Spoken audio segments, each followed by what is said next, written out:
Reporte 100. Le agradezco al abogado constitucionalista Francisco Burgoa que esté con nosotros esta mañana. Francisco, ¿cómo estás? Buenos días. Buenos días, Juan Carlos, qué gusto saludarte. Pues se llegó el día, Francisco, hoy al Pleno de la Cámara de Diputados en San Lázaro o en alguna sede alterna, pero habrá la discusión en el Pleno de la Cámara de Diputados, aún y con las suspensiones de 2 jueces federales, Francisco. Así es, Juan Carlos, como bien dices, llegó el día, estamos en el día de 3 de septiembre, en donde trabajadores del Poder Judicial de la Federación desde muy temprano de este día, 4 de la mañana, están llevando a cabo un bloqueo en los accesos de la Cámara de Diputados, en donde pues prácticamente no van a permitir que ingresen los diputados para llevar a cabo la sesión. Eso no impide, como ya lo anunció el diputado Ricardo Monreal, que se van a trasladar a otra sede para llevar a cabo esta discusión en lo que se conoce en esta primera parte, que es una discusión y una votación que va a ser en lo general y mañana sería en lo particular. Y como bien dices, Juan Carlos, también tiene que ver con el punto de las 2 suspensiones que el fin de semana conocimos, que un juez de distrito en el estado de Chiapas y una jueza de distrito en el estado de Morelos suspendieron con distintos efectos, pero en la esencia podríamos decir que es casi lo mismo, porque en el caso del juez de Chiapas lo que dice es: en el caso de que se llegue a aprobar en ambas cámaras este dictamen de la reforma constitucional, debe de detenerse de forma momentánea su envío a los congresos locales. Es decir, materialmente estaríamos hablando de que el proceso legislativo de la reforma constitucional en materia de Poder Judicial se estaría deteniendo en esa parte del proceso legislativo. En tanto, la jueza de distrito en el estado de Morelos, lo que ella dijo es que se debe de suspender la discusión y la votación de este dictamen de la reforma judicial en la Cámara de Diputados de forma primera, y tendría que ser solamente ahí, porque nos guste o no nos guste, compartamos o no compartamos el criterio, Juan Carlos, de estos jueces de distrito, son mandamientos judiciales que se tienen que acatar, porque si no se acatan, existe la probable comisión de un delito, el delito de desacato. Pero ¿qué es lo que dijo Ricardo Monreal? Simplemente que no les van a hacer caso porque ellos consideran que es una intromisión a sus facultades, lo cual me parece muy desafortunado, porque para eso existe un Estado constitucional, democrático y de derecho, en el que se tienen que respetar las decisiones, y en dado caso que no nos guste, para eso existen recursos o medios jurídicos para hacer frente a esas decisiones. Sí. Y aquí simplemente, lejos de obedecer, lo que dicen es: no les vamos a hacer caso, y es más, hasta en una de esas les iniciamos un juicio político, lo cual, insisto, me parece desafortunada esta postura de Ricardo Monreal, que finalmente representa a los diputados oficialistas. Sí, Francisco, ¿a qué autoridad le tocaría proceder contra los legisladores por desacato?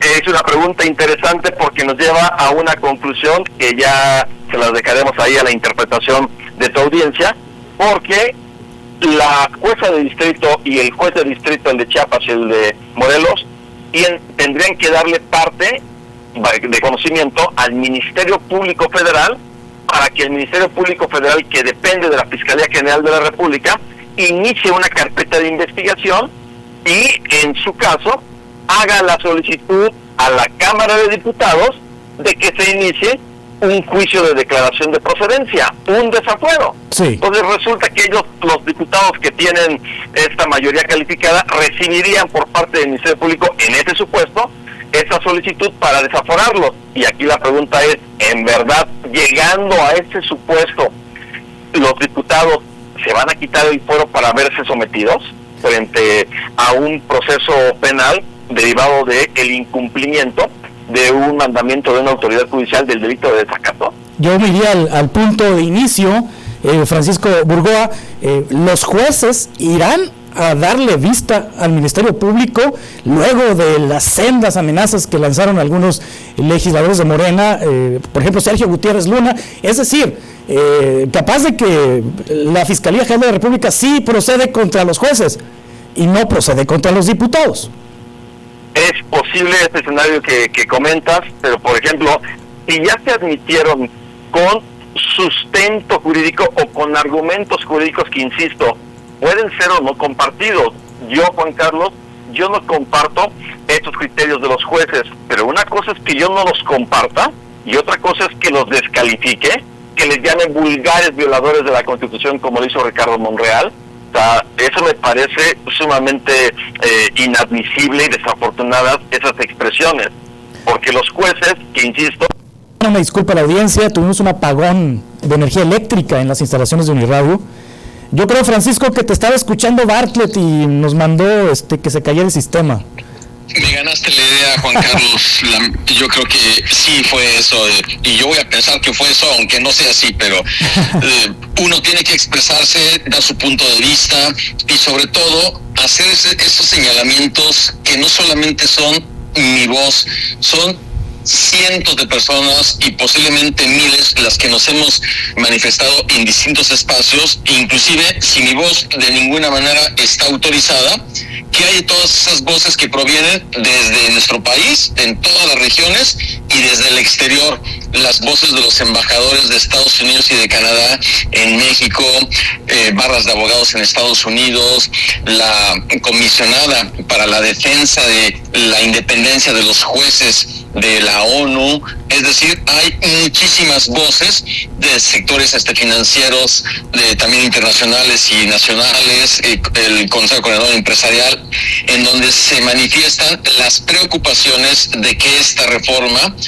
lejos de fortalecer el acceso a la justicia, lo va a debilitar y sobre todo va a hacer que este Poder Judicial de la Federación, que si bien es cierto no es perfecto, cuando menos es mucho mejor que los poderes judiciales de cada una de las 32 entidades federativas. Entonces, no es un no a que se reforme el Poder Judicial, es un no en los términos que está planteado, sí que sea una reforma integral en donde estén involucradas las fiscalías, los ministerios públicos, las policías, las comisiones de derechos humanos, las comisiones de atención a víctimas, es decir, una reforma que sea la que realmente necesita el país y sobre todo los mexicanos, las mexicanas, que sabemos que luego es un viacrucis, el poder hacer que se garantice el que se tenga una justicia pronta, completa e imparcial.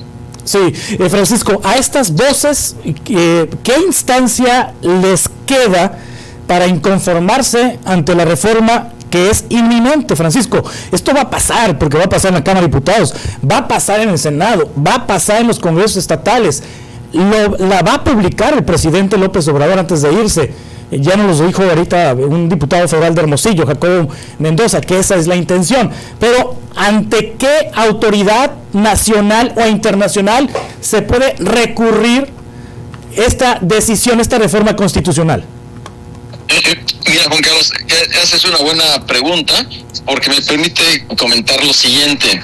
Número uno, curiosamente, lo que se están haciendo ahorita Morena es cuidar cada detalle del proceso legislativo, es decir, están cumpliendo íntegramente la Constitución, la ley del Congreso, el reglamento de la Cámara de Diputados, lo que va a ser el reglamento de la Cámara de Senadores, están cumpliendo por última vez, pareciera, de forma íntegra, cualquier detalle del proceso legislativo. ¿Con qué propósito? Con darle el golpe que, en mi opinión, va a debilitar la división de poderes, nuestra democracia constitucional, al Poder Judicial. Ya no va a ser un poder que sea el que realmente vigile cualquier abuso que provenga por parte de los poderes públicos, especialmente del Poder Ejecutivo. Entonces, por eso es que la presidenta electa Claudia Sheinbaum pidió que se cuide el proceso legislativo, porque recordarás, Juan Carlos, que la idea era que el mismo domingo 1 de septiembre inmediatamente se publicaba y se iniciaba la discusión para luego votarlo. Pero la presidenta dijo, a ver, con calma, cuiden, y por eso es que hoy se tiene previsto esta discusión y votación en lo general, y mañana va a ser la discusión y votación en lo particular. Entonces, con ese propósito, ¿y con qué propósito? Con evitar que se pueda impugnar el proceso de la reforma constitucional por violaciones graves al proceso legislativo. porque en el estricto sentido el juicio de amparo no procede en contra de reformas o adiciones a la Constitución. Tampoco la acción de inconstitucionalidad procede, y aún así se requiere el 33% de diputados o de senadores para presentar una acción de inconstitucionalidad, y hoy ese 33% no lo tienen los diputados de oposición, y no sabemos todavía, porque sabemos que es un voto el que hace falta en la Cámara de Senadores para que se obtenga la mayoría calificada. Si realmente el bloque de oposición en la Cámara de Senadores se mantiene con un no a la reforma, entonces en una sola persona se podría detener este proceso de reforma constitucional. Se ve complicado porque les falta uno. Con que uno falte de la oposición sería prácticamente suficiente para que Morena y sus aliados obtengan esta mayoría calificada y se lleve a cabo. Entonces, de ser así, no procedería con la reforma en sí, no con el proceso, con la reforma no procedería el juicio de amparo, la acción de inconstitucionalidad ni las controversias constitucionales. Por eso es que existiría la posibilidad de que se controvierta la forma, el proceso legislativo, y por eso lo están cuidando. Entonces, de eso es lo que tendríamos en México. En sede internacional, ya jueces y magistrados fueron a la Comisión Interamericana de Derechos Humanos a pedir su intervención. Y todavía no hay un pronunciamiento de la Comisión Interamericana. Quizá eventualmente podría llegar hasta la Corte Interamericana, pero para que llegue a la Corte Interamericana, Juan Carlos, el proceso es muy tardado. Y aún en el supuesto caso que de una forma excepcional tanto la Comisión Interamericana de Derechos Humanos y la Corte Interamericana de Derechos Humanos le pidan al Estado mexicano que dé marcha atrás a esta reforma, así como se mantiene el bloque oficialista, van a decir, ¿saben qué? Ninguna instancia internacional nos va a decir qué es lo que vamos a hacer, y simplemente hasta nos salimos del sistema interamericano de derechos humanos, porque tendrían los votos para hacerlo, y no tendríamos realmente algo para poder hacer frente en sede internacional. Sí. Francisco Burgoa, pues a esperar qué pasa hoy en la Cámara de Diputados. Muchas gracias por aceptar esta conversación y una disculpa por la espera.